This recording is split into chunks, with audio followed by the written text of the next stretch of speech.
This talk will be held by Damon McCoy. He will be explaining online US political advertising. And he has been working with researching like how different online communities basically behave around many different topics, but this is what he's going to talk about today. So please give him a great round of applause.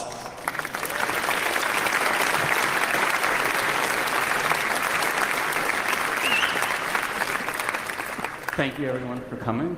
I'm up here speaking because I'm the only one that wanted to fly to Germany over Christmas and New Year's. However, there were three real people that were really key in helping out with this research. And before I get started, I just want to credit them. One is my grad student, Laura Edelson. She did a lot of the analysis that you're going to be seeing and generated all the graphs. One of the undergraduate students is from our NYU Shanghai campus. Secure did a lot of the work to collect a lot of the data that you're going to see here. And then Raytan, who is a professor at NYU in the Shanghai campus, also helped out with kind of our initial efforts of collecting some of this data. And so before we get started, I guess I'll give a little bit of an introduction about myself. I'm a professor at NYU Tandon School of Engineering. As was mentioned before, I do a lot of stuff kind of looking at how technology kind of impacts the security and privacy of society, groups of people, and things like that. And so this was really kind of an opportunistic project that kind of captured the impact of online advertising in the political sphere of US campaigns. And also quick plug, so everything that I'm going to be showing you, most of the data, scripts and things like that, we've put in a GitHub that's accessible by anyone that wants to analyze the data or look at our scripts and improve them or things like that.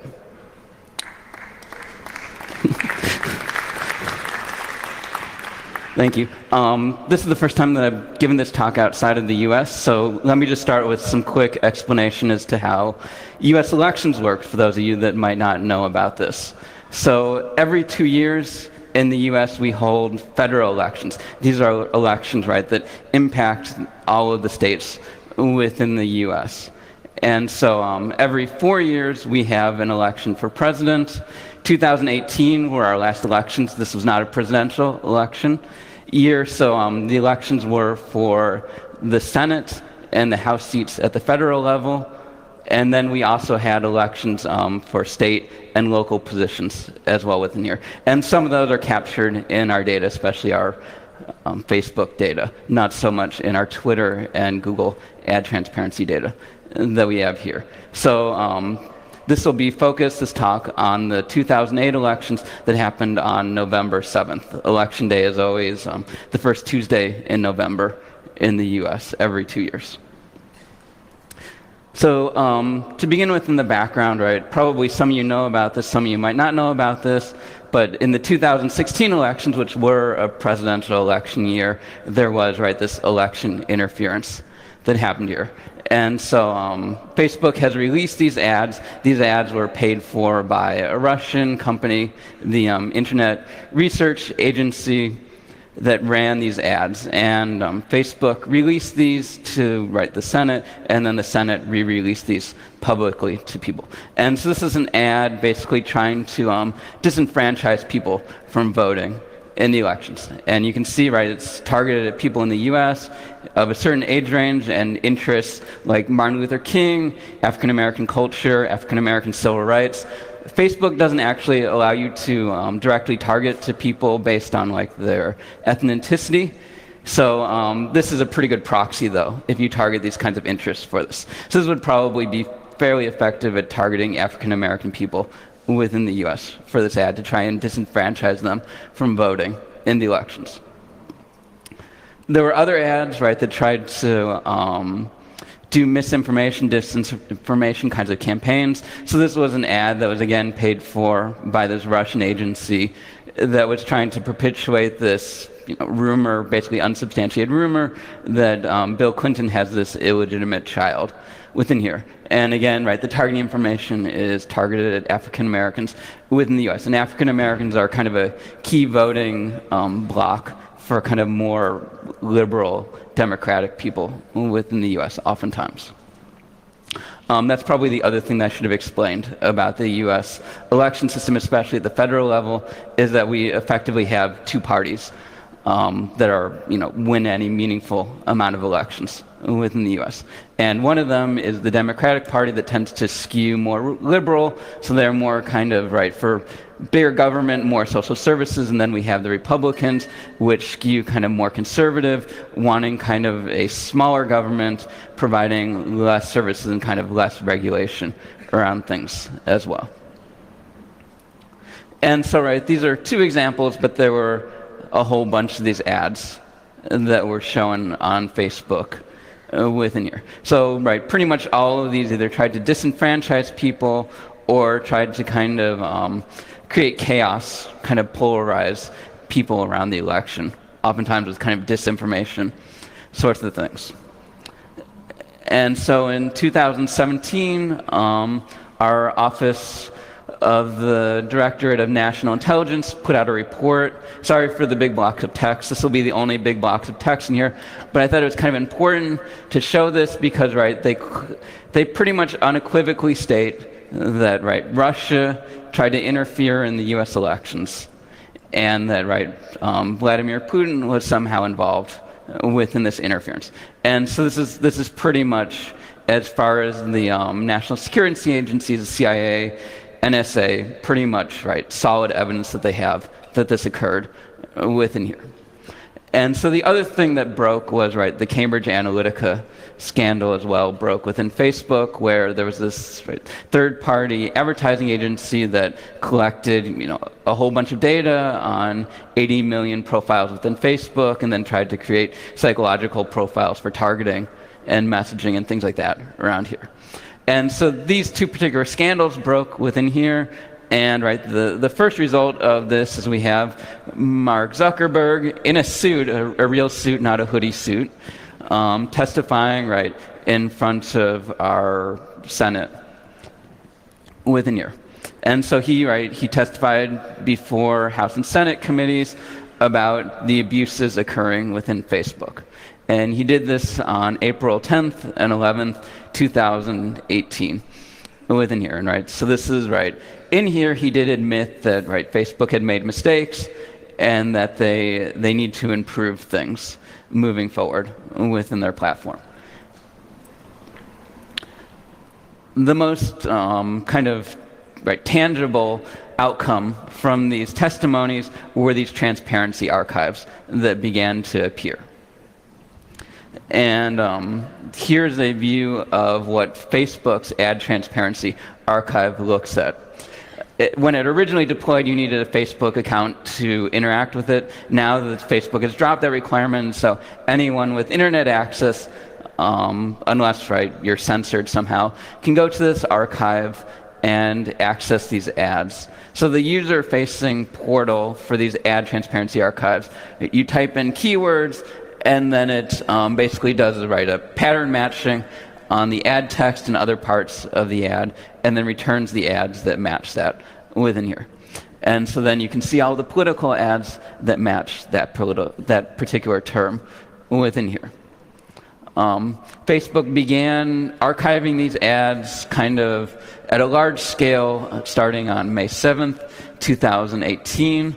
By Election Day, November 7th, 2018, there were 1.6 million ads paid for by over 85,000 advertisers within Facebook's platform. Facebook was actually fairly broad as to what they included within their political archive.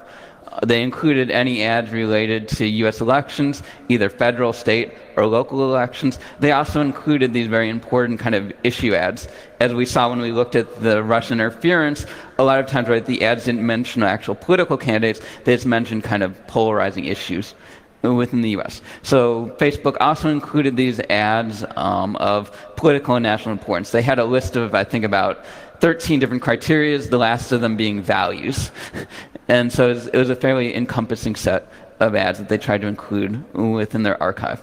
Along with the text and images or videos of the ad, they also included basically ranges of geographic impressions and demographic impressions. So, state level impression information in some kind of ranges and demographic by gender and by age kind of bucketed within here. And they did this, again, for impressions, and then they also included some spend information, again, kind of in ranges. So they gave ranges of, $0 to $99, $100 to, say, like $500, $501 to $1,000, and so on, and so forth within these buckets. One of the key pieces of information that they did not release was the targeting information. So like I showed you before, for those ads, they have that targeting information. Facebook does not release that within their transparency archive.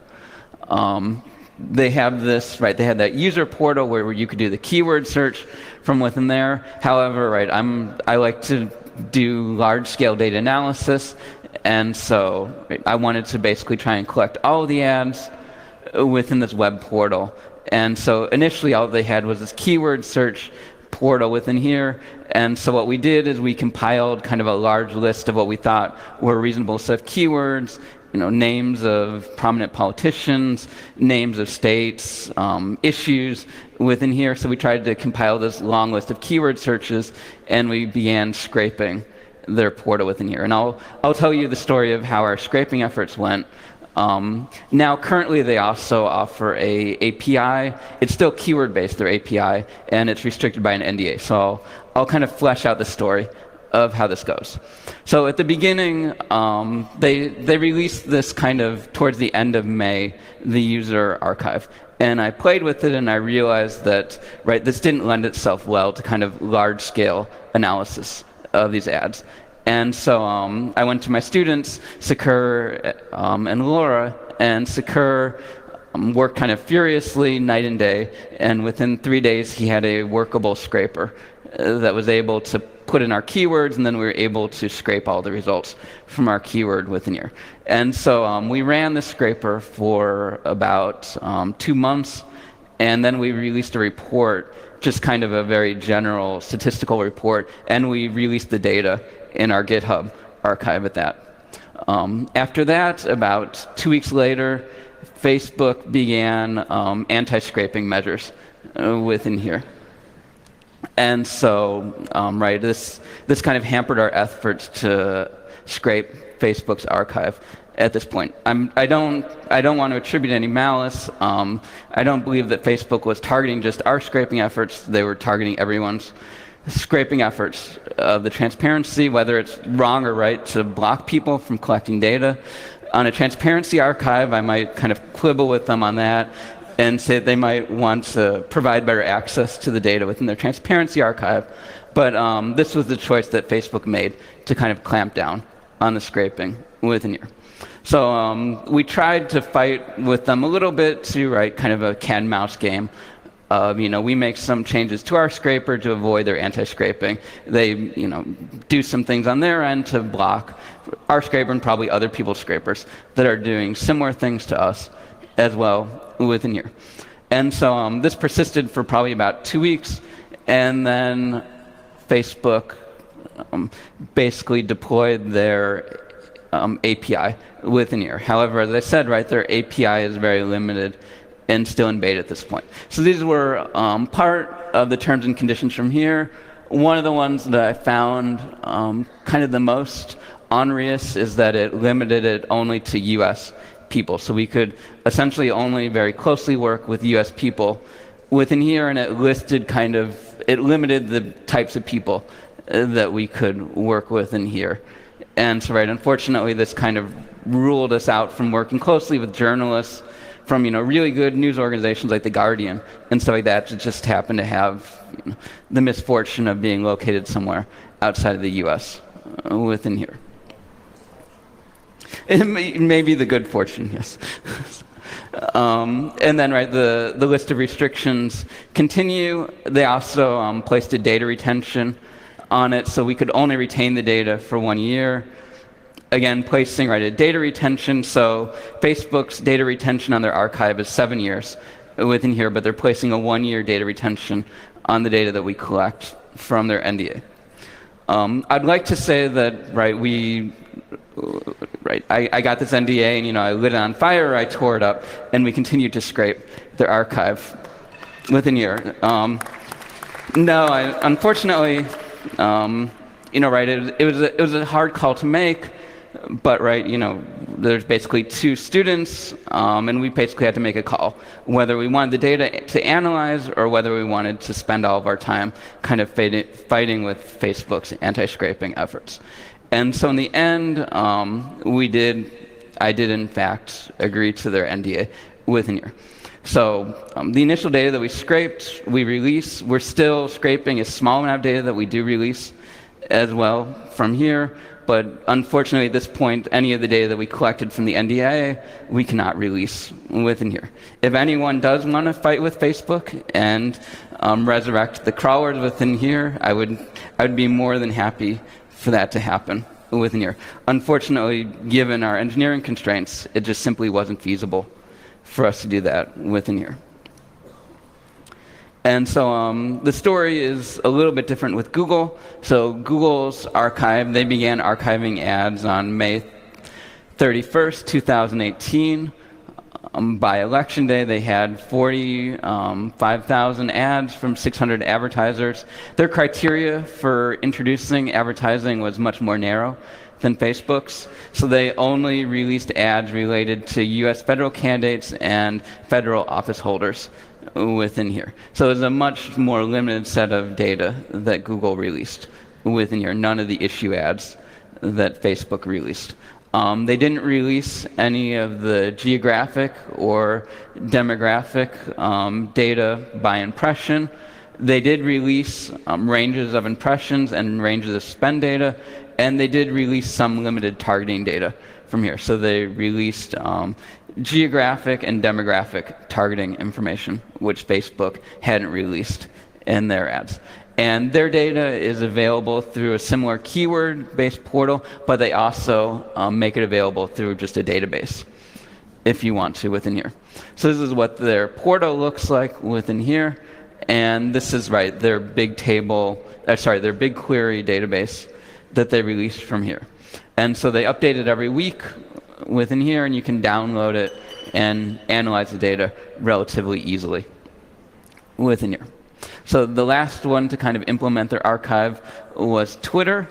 Twitter began archiving ads on June 27th, 2018. The scale of ads in Twitter's is very small compared to the rest of them. The scale of their ad network in general is much smaller than Google and Facebook's. And what they included, it was similar to what Google included in terms of only federal candidates within here. Kind of closer to the election, they also said that they were going to release political issue ads. However, the mechanism of enforcement doesn't appear to exist within Twitter's system. There doesn't appear to be anyone's job it is to actually enforce transparency of ads from here. So we've been kind of manually finding accounts and reporting them to Twitter within here, and then when we manually report them to Twitter, Twitter then includes them in future transparency kinds of efforts within here. But it appears like we're basically the ones. So it's become our job to monitor the Twitter accounts and then notify Twitter, and then they'll manually kind of deal with it. Unfortunately, they still don't appear to have a person that actually manages this process internal to Twitter at this point. Twitter does, however, release the most information. So they release exact data, not the range data, on impressions and spend information, also by geographic and demographics, and they also include all of the targeting information as far as we can tell. And their data is available without an account, basically through their portal, and we've been scraping them and there's been no problems. They haven't blocked us at this point. So we just simply scrape their data and then we republish it to our GitHub at that point. And we've had no problems with Twitter in this way, and the scale of their data is so small that it's been relatively easy to keep pace with it at this point. And here's just a picture of the Twitter Transparency Archive, and again, they just have a list of all the Twitter accounts that they've included in their Transparency Archive. So we can monitor this, and then we can monitor other people that we know that are politically active. When we see them doing paid advertising, then we can notify Twitter, and then Twitter will include them in their transparency archive normally within like a week or so of here. And so this is kind of the background that you need to understand these transparency archives. So now we have a data set that we can begin to analyze within here. For Facebook, since it was the keyword-driven thing at the beginning, and it still is, we were able to collect about 80% of the ads in Twitter's database from there. The other problem with the API is that it's severely rate limited at this point. I'm talking like about 3 to 4 queries per minute that we can get through Facebook's API at this point.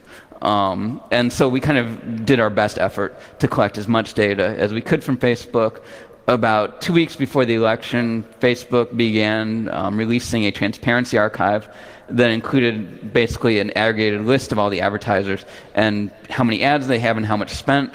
And this is how we can tell that we got about 80% of the ads from Facebook's archive based on this within here. And the nice thing about the transparency report is that we could go back, and now that we know what we're missing, we could readjust our usage of their API. And so now we have virtually 100% coverage of Facebook going forward within here. Twitter, right, we could collect 100% of their data. And again, we've republished this all in an easier to process kind of form.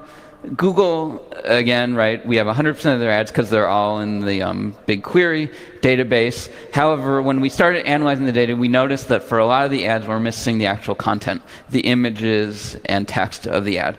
It turns out that for Google's ad network, if the ad was originally purchased through a third-party advertiser and then run on one of Google's properties, the content of the ad won't be archived within here. So this is unfortunately a big loophole. So right, if you're running a kind of malicious misinformation thing, you can easily, unfortunately, circumvent Google's archive, at least from archiving your content, by simply just paying for it by a third party within here. It's unclear whether this is a policy limitation or whether this is a technical limitation on Google's part, but the outcome is that we only have the content for about 70% of Google's ads that were paid for directly on Google's platform within here. So one of the first things that we wanted to do was kind of add some semantic meaning to these ads at kind of large scale. And so we played around with a few techniques, some fancy kinds of natural language processing and things like that, but we found that there's actually a really fairly simple and effective way of categorizing kind of the intent of the ad. And that's that most of these ads have a URL of some kind.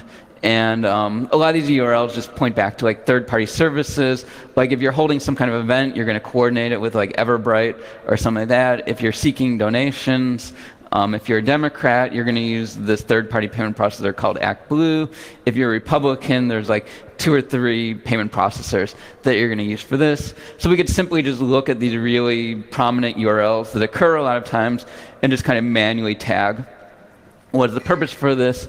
And by doing this, we can tag ads as either just purely informational, that they want to just kind of get some kind of message about the candidate, either positive or negative, out there, connection ads that are seeking contact information like people's email addresses, phone numbers, names, and things like that, presumably so that they can either get them to volunteer or donate money in the future for the campaign.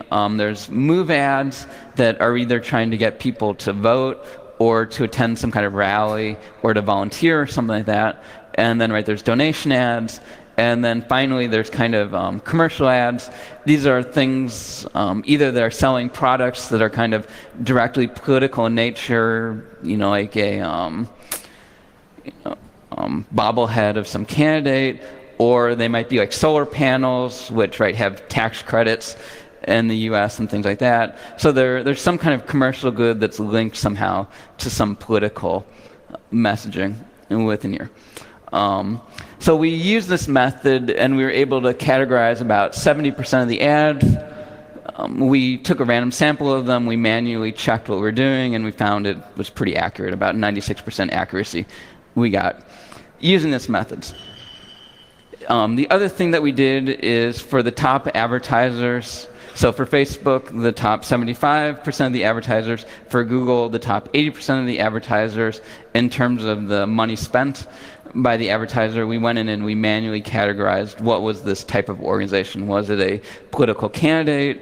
Was it what's called a political action committee? So these are the PACs.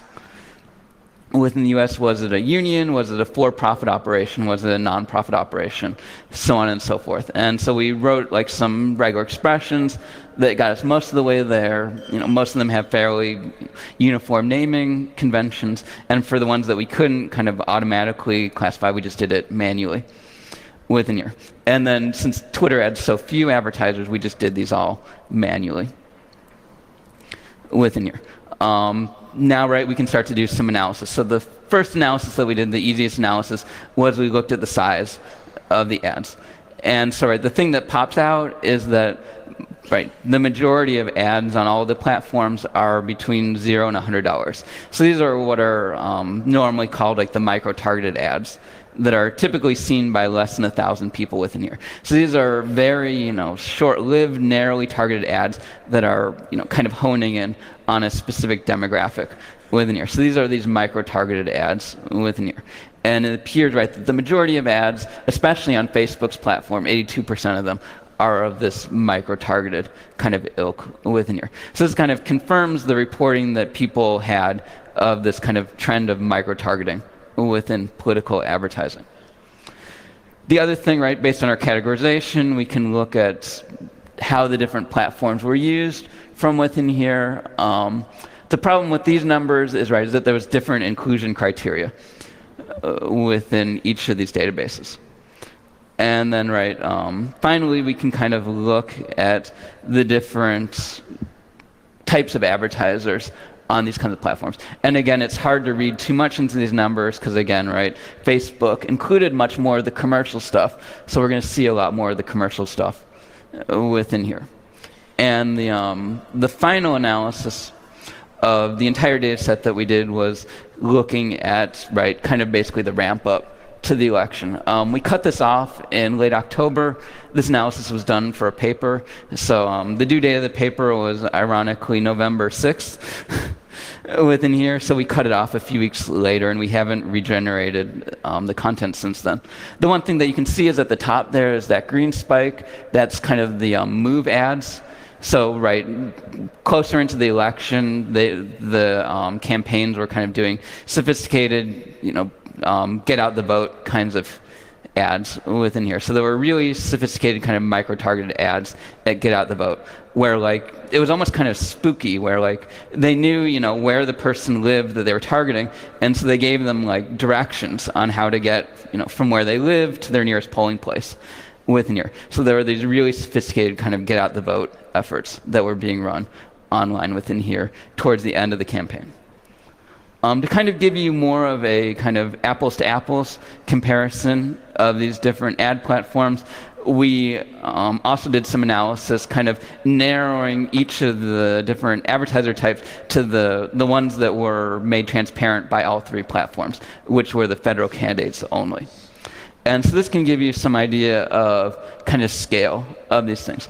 And we can see, right, that when we narrow it here, we can still see that Facebook has a lot more advertisers and a lot more ads compared to Google. However, the spending numbers are kind of comparable here. For Facebook, impressions and spends are ranges, because that's all that Facebook releases.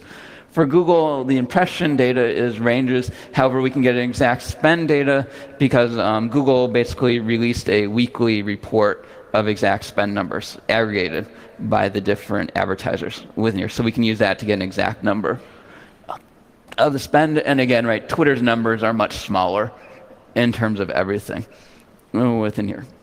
And we redid some of our analysis to just see whether our effects were simply a distortion based on what was included in the archives. So, right, we redid our ad size analysis, and even when we limited it to federal candidates, we can see that this still holds. That, right, a lot of the ads on Facebook are still these micro-targeted ads, and there's still micro-targeted ads on the other platforms as well within here. And right, this micro-targeting, of course, varies depending on the advertiser. So you take someone like President Trump, and right, he does a lot of micro-targeting. So almost all of his ads, probably about 95% of his ads are micro-targeted within here. You look at other candidates, and they do much less micro-targeting within here. So this is definitely, different strategies are used by different advertisers within here. But when we look at it in aggregate, it still appears that micro-targeting is a very popular strategy across advertisers. We can also look at some of the spend type by ad type, and this kind of shows you a little bit how the different platforms are used within here. So Facebook's platform looks like it's used a little bit more kind of informationally. It's still used a lot for donations, whereas Google's platform is used a lot more for donations and a lot less for kind of informational ads and to connect within here. It's really kind of hard to read anything into Twitter's data because it's such a small set of data, but from the data that we do have, it looks like there's a lot more kinds of collection of emails and things like that within here. The other analysis that we did on the federal candidate ads was to look at, for Facebook in particular, right, we have the geographic impression data from here. So we can effectively look at how many states were targeted by each ad with a Facebook advertiser. And the interesting thing here is that, right, there was no presidential election. So basically all of these campaigns were operating in one state. So their constituents for all of these elections were essentially in one state within here. And so if you look at the inform ads, right, most of those show in a very small number of states. So the inform ads are mostly being shown to the constituents that are actually voting for that candidate. However, if we look at that bottom line, the kind of gold line, those are the donation ads. And we can see that they were fundraising in many more states outside their constituency within here. So 538 did an interesting analysis of one particular candidate, Beto O'Rourke. He was a candidate for Senate in Texas. Texas is a very conservative state in the US, and he did kind of surprisingly well within here. And he kind of embraced online advertising and online donation seeking were kind of cornerstones of his election within here. And so 538 did an analysis of his donation records in the US at the federal level. All donations to candidates have to be reported to the Federal Election Committee. So this is all in a database for the Federal Election Committee. The 538 people did analysis, and they kind of confirmed what we saw in the donation ads, that he was getting about 52% of his donations from Texas and 48% from other states, primarily kind of from coastal states that tended to lean more liberal, like New York, California, Washington, and places like that was where he was donation seeking. So this appears to be a very effective way of getting small dollar donations kind of throughout the US within here through this online advertising. The last thing that I'm going to kind of talk about is the ad targeting. Facebook didn't directly release the ad targeting.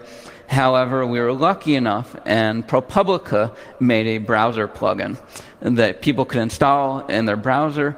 And this browser plugin would identify what it thought was political ads based on a machine learning algorithm.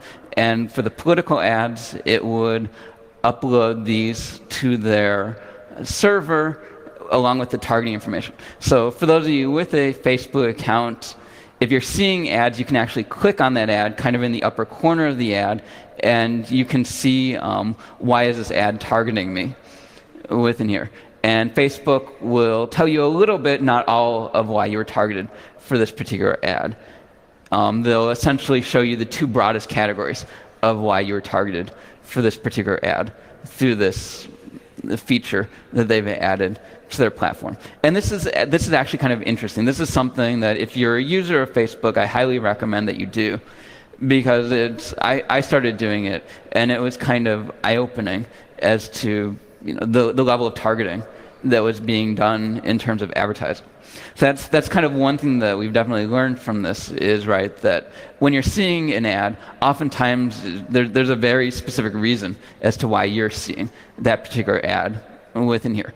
And so we felt that it was very important to, as much as we could, understand this targeting that was going on within Facebook's platform. So ProPublica had this browser plugin, and they have this data set that anyone can analyze within here.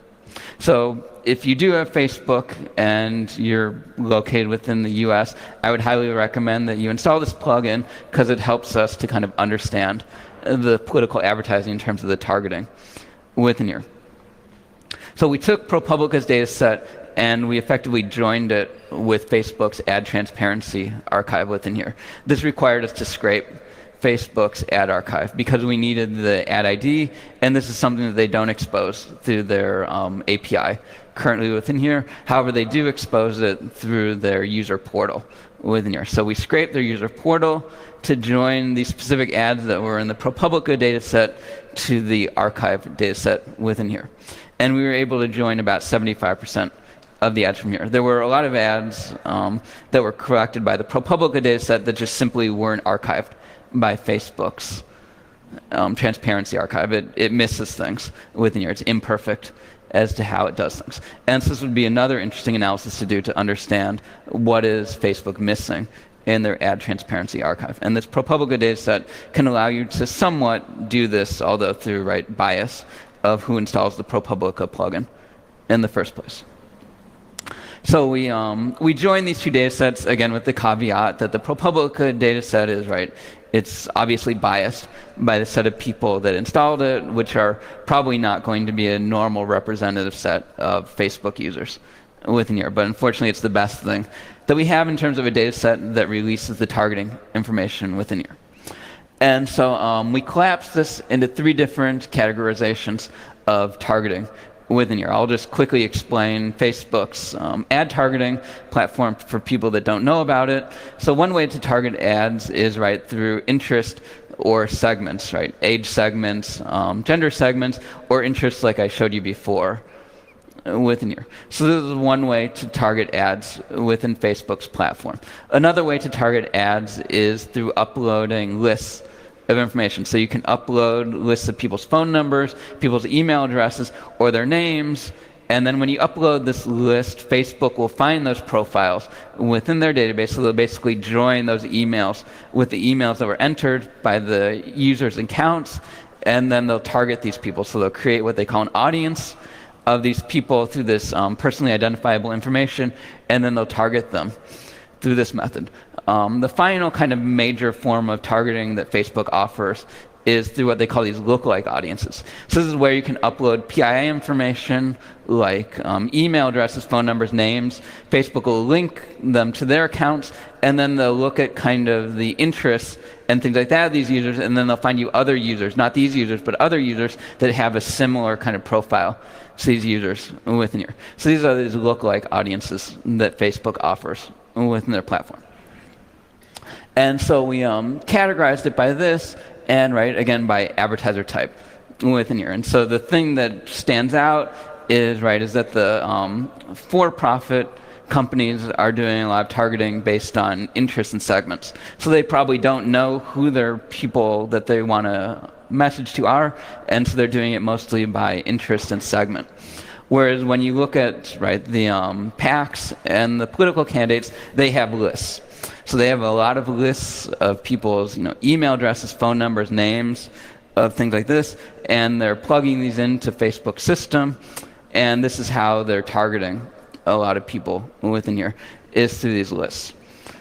And this was suspected, but it's interesting to kind of quantify how much this is happening. And then the lookalike audiences are also being used a good deal by everyone within here. And this kind of makes sense, because if you have a list of people, then you advertise to them, but then you have this lookalike audience of people that are similar to them that are also perhaps good people to advertise to as well within here.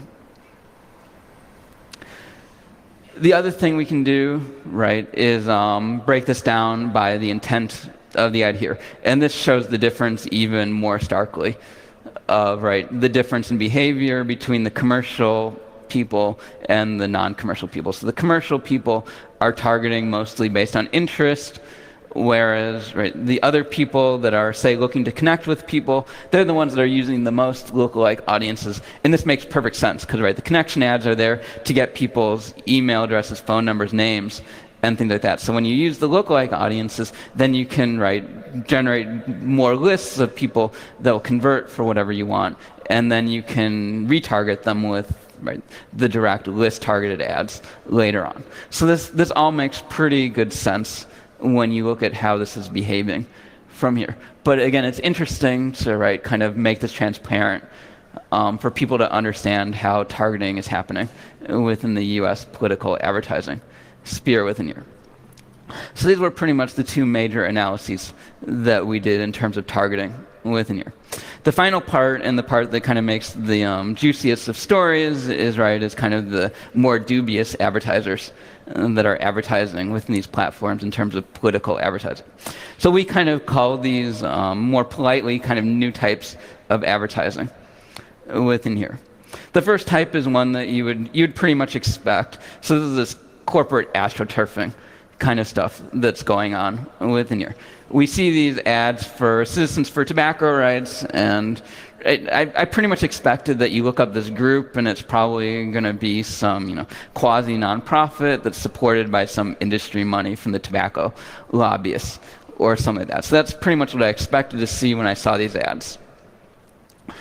You go to this website and it's actually pretty honest as to what it does. This is probably because, of all the lawsuits and regulations around tobacco in the U.S. and advertising.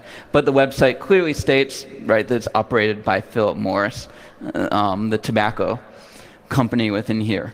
And this actually isn't a legal entity, the Citizens for Tobacco Rights. It's just simply a website that's been stood up, that's owned and operated by Philip Morris, as far as we can tell within here. And this gets to a big problem with Facebook's transparency archive, which is that they don't actually vet that disclaimer string of the sponsor within here. So pretty much anyone can type anything that they want within that disclaimer string, and Facebook will allow you to run it. We've tested it, and as far as we can tell, you can't say that you're from Facebook, Instagram, or that you're Mark Zuckerberg. They'll block that, but pretty much anything else that you type in there, they'll allow that ad to run within here with no vetting. So we discovered this. We politely, privately mentioned it to Facebook. Some reporters kind of trolled Facebook within here. So there was a reporter that trolled Facebook and opened up ads for all the senators within here in Facebook, and of course Facebook approved them all from within here. And they did some other things to troll Facebook, where they inserted some other advertisements within here. But the point is that disclaimer string is not vetted within here. Google actually does vet that disclaimer string within there, so they require either a tax ID number or a Federal Election Committee ID number, and they actually do vet it, and they publish that tax ID number or federal election ID number along with the disclaimer string within here, which makes it really easy to track down advertising on Google.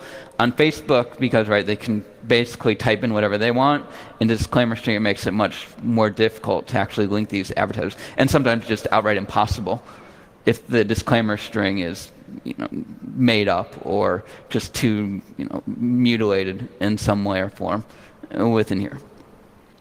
So this is definitely a problem where we have these lobbyist organizations, or in this case not even lobbyist organizations, just industry, that can effectively lie about who's paying for this ad in Facebook's platform. The other thing we found were what's now kind of being called these junk media outlets. So this is for-profit outlets that are claiming that they're doing kind of news operations, but it's not really traditional kind of reporting journalistic things. It's more just kind of propaganda messaging within here. So there was this group called New American Media Group, LLC. They also ran the name of New Democracy, Democracy Now! Was their other name within here. And so they ran this within here. We tracked down these LLCs, and they were just simply shell companies that kind of led to nowhere within here. We worked with a journalist from the Atlantic that actually did a lot of digging into these shell companies, and he was able to, through his basically investigation, linked these companies to the actual entity that created these shell companies and was running these ads within here. And so when we did our analysis of this company, basically this third-party advertising company, was creating these. They were meant to look like kind of grassroots kind of organizations. There were a lot of them were kind of targeted at more conservatively leaning groups, but then they would bombard them with liberal messaging within here. So they would create these fake communities that looked more conservative, and then once they attract an audience, they would bombard them with these liberal kinds of messaging within here. And so this particular company is based in Colorado. It's called Motive AI. Apparently, it's hoping to become the Cambridge Analytica of the liberal side. I don't know if that's something to aspire to or not. Some other journalists also did some digging within here. There was some journalists from ProPublica that did some digging within here. They found more of kind of this astroturfing by political lobbyist groups and things like that, big oil, insurance companies. Again, when they advertised on, say, Google's platform, they would be honest about their disclaimer string. And then when they advertised on Facebook's platform, they would often kind of obfuscate their disclaimer string to make it more difficult to link them together. And so they unmasked a whole bunch of these other kinds of junk media operations as well that were kind of spreading propaganda within here. I'm picking on Facebook a lot. Again, Google does vet the tax ID number of these people, but you see something like, this Digico LLC that paid for some ads. So you track this down, and this is, again, one of these third-party advertising agencies. It's easy to track down because you have the tax ID number, but it still doesn't actually tell you who paid for the ad. It just tells you this third party that, it's presumably was paid on behalf of someone else to run these ads from here. So this is a big problem with these disclaimer strings, is that oftentimes they don't actually identify the person that's paying for the ad.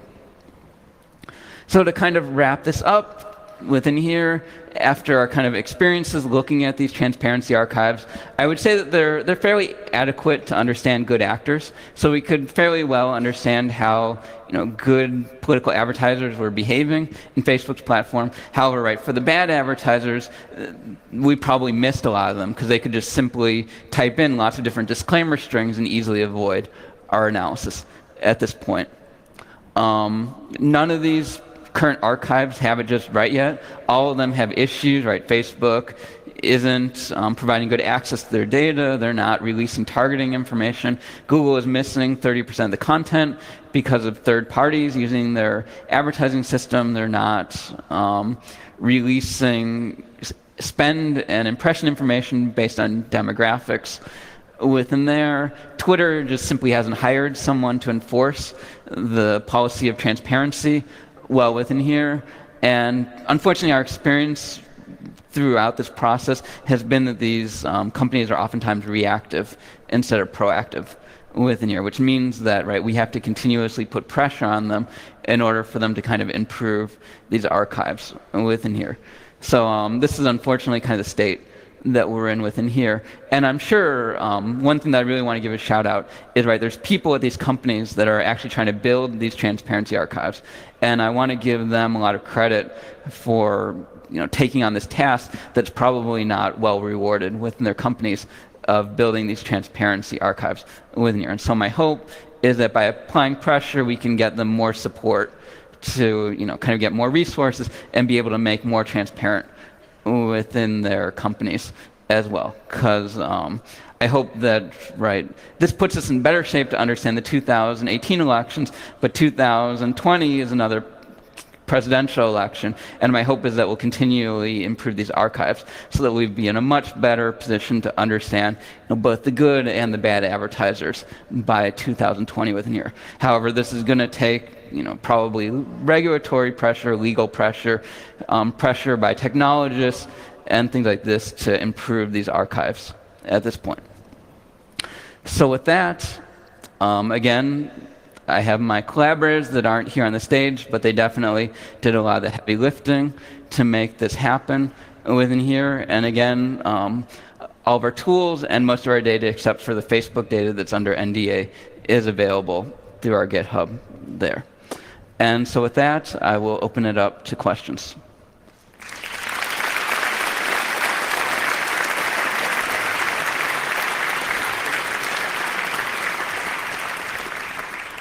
Thank you so much, Damon. I know that there are a few questions among the audience.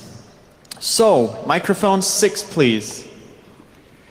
So JNix on the IRC is asking, have you looked at links between the advertisers and do they use the same images or text, for instance? This is a really good question. This is actually one of the analysis that we're currently doing. So we're starting with the text because that's obviously the easiest, but we're also exploring some image clustering algorithms as well to cluster the advertisers across platforms and also within platform. Because we're finding a lot where they create multiple shell companies where they just lie about their disclaimers, and so this is definitely something that we're focusing on, is better clustering of the advertisers. Because like that group Motive AI, even though they created the different LLCs, they were running the same images and videos across their different LLC shell companies. Great, thank you. Please, if you have any questions, queue up by the microphones. Microphone number 1, please. Hi, Oliver Moldenhauer. Thanks a lot for the talk. Definitely one of the best I've seen here so far. 2 questions. A, why do those transparency archives exist? Was there some law or some political process around that? And B, as we are nearing the European election next year, what kind of data is available for Europe? Those are both good questions. Again, I'm not internal to these companies, so I can just speculate as to why these transparency archives exist, but my guess is that this was reactionary. So Mark Zuckerberg and high-ranking officials from Twitter and Google were hauled in to testify in the House and Senate, and this is them trying to regulate instead of having regulation imposed on them by people. So that, again, this goes to the pressure part, is that there was regulatory pressure put on them, the threat of regulatory pressure, and so that's what made them do these transparency archives. In terms of what's available in Europe, I guess as long as the UK is still in the EU, kind of teetering, Facebook has started to make ads transparent in the UK. They also make them transparent in Brazil, and they're going to make them transparent in India, and I think they have plans to make them transparent in other places in the EU as well. However, they haven't done that. However, again, this goes back to the pressure part. So there's no API for the other countries. There's only an API for the US, and that might be because we put pressure on them by scraping them and publicly releasing their data. And there's no transparency reports for other countries as well. There's only a transparency report for the US. And again, that might have been because we applied pressure and we were publishing numbers. Some of the numbers in terms of spends were very low because they were just giving us ranges, so we might have been making them look bad when we took kind of the bottom range of their spend, and they might have wanted to correct that with their own transparency archive as well. So again, a lot of this, unfortunately, it requires pressure to get them to improve their transparency efforts. Great, thank you. Microphone number 2, please. So you mentioned 538 and their work on the donations. Do you think it makes sense to combine the data you gathered with what they have to look at election outcomes, like election results and turnout and stuff like that? Yes, actually, this is the #1 project on our roadmap right now. Is actually Google has processed the FEC information, and they've made this information available via their big query database. So we've downloaded this. We've manually linked the Facebook advertisers and the Google advertisers to the FEC data, and now we're doing kind of the regression models, specifically focused on the donation ads first, because those are what are reported to the FEC at this point. So we're essentially trying to understand how effective these donation ads are at actually driving donations within here. Thank you. Microphone number 4, please. Hi. First of all, thank you, Mr. McCoy, for this, and your team for this very interesting research. I was wondering whether you know if there are any follow-up research conducted by political scientists, sociologists, etc., analyzing the political repercussions of these ad campaigns?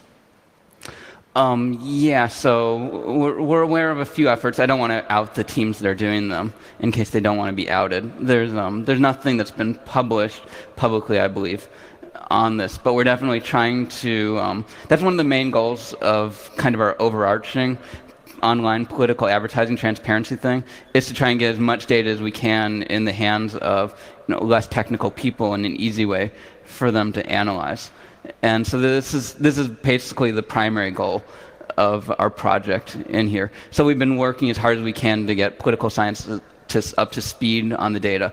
And this is why it's really unfortunate that Facebook has this NDA in place for their particular data, because this makes it very difficult for us to share and collaborate that particular data, which puts pressure on us, unfortunately, as being the only ones that can do some of this analysis right now. So this is why I would love to apply enough pressure to Facebook to get better access to their particular data. Yes. And a question from the internet, please? So Nomad is asking, why are those advertisements considered political or election interference in the USA? Can't users see that someone paid money to display that content and conclude that the ad's purpose is to promote an agenda or manipulate them? This is a good question. Right, a lot of this goes to the tactics that they're using here. So again, they're creating these communities that they're making look like they're grassroots communities. And then they're kind of sucking people in with these ads that up until recently had no disclaimer string on them. So you had no idea who paid for them. So they appeared to be paid for by kind of these grassroots organizations. So you felt like you were kind of part of, a grassroots movement and joining these kinds of communities. So I think that this is the really scary kind of subtle things.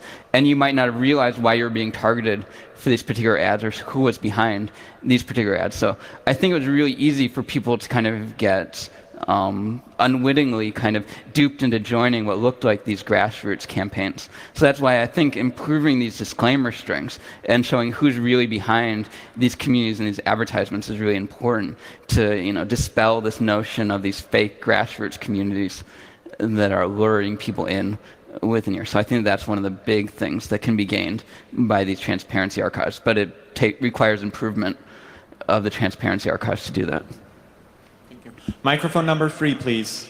Yes, so I'm curious about the efficacy of some of the advertisements that are on Facebook and Twitter, and I'm wondering, is any group or like the ProPublica web extension tracking the engagement rate, like the number of comments, the number of views, and the number of shares, to like kind of get an estimate of, okay, this fake grassroots community is like building up a number of followers, and this followers population size is N or whatnot?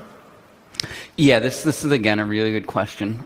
This is something that I would certainly encourage other people to potentially do as well. So the problem is that a lot of that information isn't exposed by the transparency archives. This is more of what they call kind of the organic information, the non-paid for information within your. And so this is stuff that none of the platforms are releasing. And so it would require kind of a scraping operation, essentially, to gather this information and collect it. And it's something that we're definitely thinking about how to efficiently do, is how to efficiently scrape and collect this information, because this is very hard, because you go against the anti-scraping teams of these companies that are well resourced, and this requires accounts, and these accounts are going to be shut down and detected. So this is something that we're trying to pilot to understand. Our other idea of how to do this potentially is to try and crowdsource this information.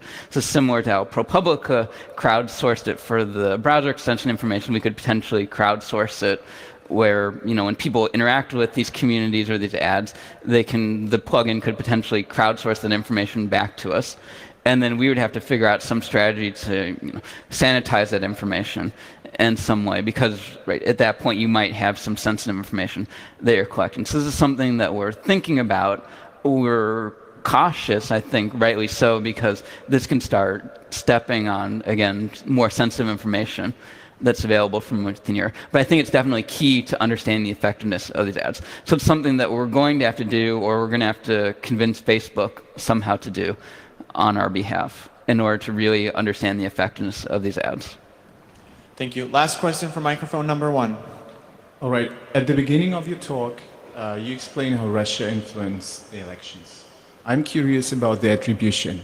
Is there possibly any doubt at any instance that you presented that it was not Russia or maybe some other country, China or Iran? How do you know, and did you check the facts? I mean, that's a good question. Unfortunately, right, the national security agencies don't release the sources of their information. There's another investigation, right, done by the Department of Justice, by Robert Mueller, that did release some more information about this within here. I've looked at that information, and it looks, right, you can never 100% unequivocally state that it was Russia. It could have been a false flag operation, but I think that pretty much the overwhelming information that everyone has found when they've investigated this has pointed at Russia and the organizations that were prosecuted by Mueller. Damon McCoy, thank you very much. Please give him a great round of applause.